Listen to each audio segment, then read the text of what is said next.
Rick Reynolds. Wow, you've got a fun job at Operation Night Watch, huh? I have the greatest job in the world. Tell me about Operation Night Watch. We started in the late 60s with clergy putting on the clerical collars and going out on the streets of Seattle late at night just to be a presence. And out of that came a response to homelessness, because that's who we were running into, downtown, Pioneer Square, Capitol Hill. And so we do food, shelter. We have an apartment building for seniors who are getting out of homelessness.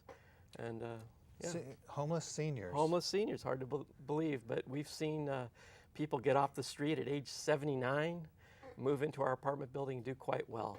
Small rooms, bathrooms down the hall, community kitchen, low rent, and no public dollars involved either. No public dollars? No.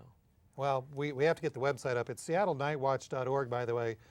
Very interesting website, very informative. You're going to want to go to it early and often. I want to get back to this. You provide services that we're going to be talking about throughout the show, including senior housing, but no public dollars? Well, for the senior housing, we do get a little bit of FEMA money for the shelters. Apparently, the federal government figures that there must have been a disaster for people to be homeless, so we do get some FEMA money, a little bit of money from the state of Washington. I think about 5% of our total budget is public. The rest is private donations from individuals and church groups and the like. Now, obviously you are a reverend, Right. and I'm not calling you Reverend Reynolds, but is this a church function, I mean, that you're doing? Night Watch grew out of the Christian community. We say that we're a Christian organization. We don't require any religious activity as a part of getting services from it. We don't have a statement of faith that we subscribe to. We're just broadly care for people in the spirit of Christ, and we figure that's enough saying of the gospel right there, is how we act in taking care of some of the most broken people in the city. So if you were to meet a homeless Muslim, you would take care of that person? In fact, I met a homeless Muslim on 9/11 that night, and we agreed to be friends, so it was really quite a moment. Wow. Let's go to some homeless factoids. First one.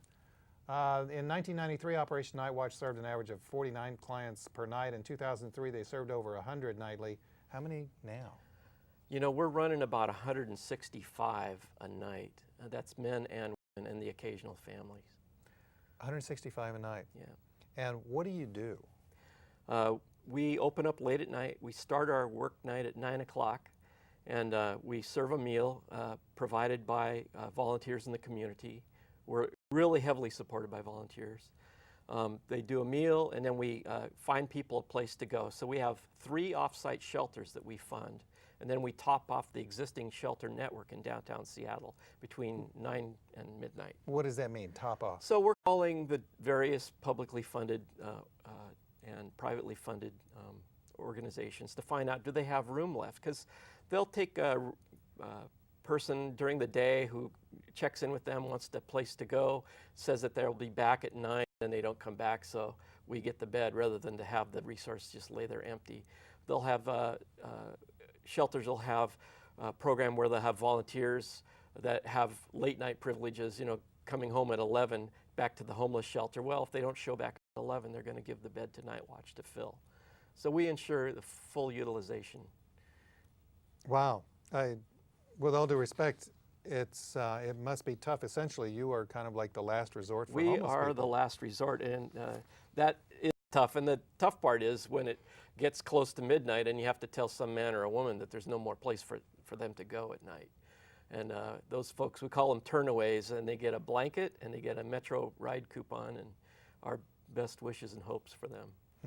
Let's go to the mission then, the stated mission, right off the website again. Let's go to the first part, the spiritual care and hope for the community at night. That's me sitting in a bar late at night.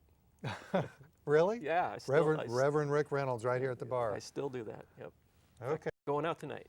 All right. Compassionate relief and shelter placement for homeless women, men, and children. I noticed that women is first. That's changed for you, hasn't it? Well, in the sense that there are more women that you are serving. There's increasing numbers of women over time. Recently, there's been a little bit of a dip, and we're happy about that. You know, if there's fewer women, they're getting into housing, perhaps, finding alternatives to being on the street late at night. What are the different needs of a homeless woman versus a homeless man? Man, I think they pose the same problems that homeless men do. The chronically homeless folks still have problems with addiction, mental health issues, and that's true whatever gender you are. There's a lot of people that are episodically homeless that they have social structures in place. They're able to get off the street, and then maybe they'll relapse or need more treatment. And then there's some people that are simply homeless one time in their life. It could be a divorce or a death in the family, could be an economic setback. We can sure understand that these days. And so we see people moving to Seattle because there's opportunity here. Those folks aren't generally homeless very long. They have the ability to make friends, connections, and to earn. So for the episodic and the chronically homeless, is it almost always there is an addiction involved of some kind or another? I don't know that I'd want to say nearly always. I think the number one reason why people are homeless is poverty. There's a lot of folks that are living on basic Social Security at $675 a month. That's not enough to... $675? $675 a month is what your basic Social Security is for people that are disabled or didn't earn a lot of income during their work life. They're trying to live on that, and it's impossible in Seattle without housing subsidies or some other something else in place. If they were to live in the south of Georgia, where the cost of living is less, is $675 a month, is that what they would get there too? I think so, yeah. I believe so. Yeah, it's the same around the country. Is Seattle a magnet for homeless people because of the services that are offered here? I don't think so.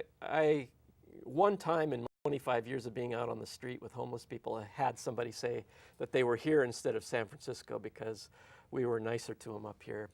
So I don't think it's, generally the people I talk to are coming here for work. They're from small towns around the West. They hear about a $13 an hour janitor job, and they think that sounds pretty good if they're only making $7.50 in Billings. And so they'll head this way. They also the hope of Alaska is still a big lure for people. You know, they think they're going to get on a fishing boat or a crabbing boat, and so they come here and they find out, hey, you know, they got $400 in their pocket. It's not enough to get into a room. So that happens quite a bit, much more than anybody moving here for shelters. I think there's a shelter deficit of about 2,800 people. 2,800 people. That's right. Oh, that's right. We're going to be going to the one night count soon. Let's go back to the mission, though. Again, on SeattleNightWatch.org. Low-cost housing and support services for seniors and the disabled. We've talked a little bit about seniors, and I do find it just amazing that you would be helping 79-year-olds get off the street. Yeah, that's amazing. And we're going to talk about the disabled in just a moment, but first we have to take a short break. We're very fortunate on Public Exposure tonight to have Reverend Rick Reynolds with us. He's the Executive Director of Operation Night Watch, which is an organization that helps the homeless, especially those who have nowhere else to turn. Also wanted to remind you about the Hero of the Homeless Luncheon, Tuesday, November the 24th, from noon to 1 at the Seattle Center Rainier Room. Go to SeattleNightWatch.org. You can find out more information.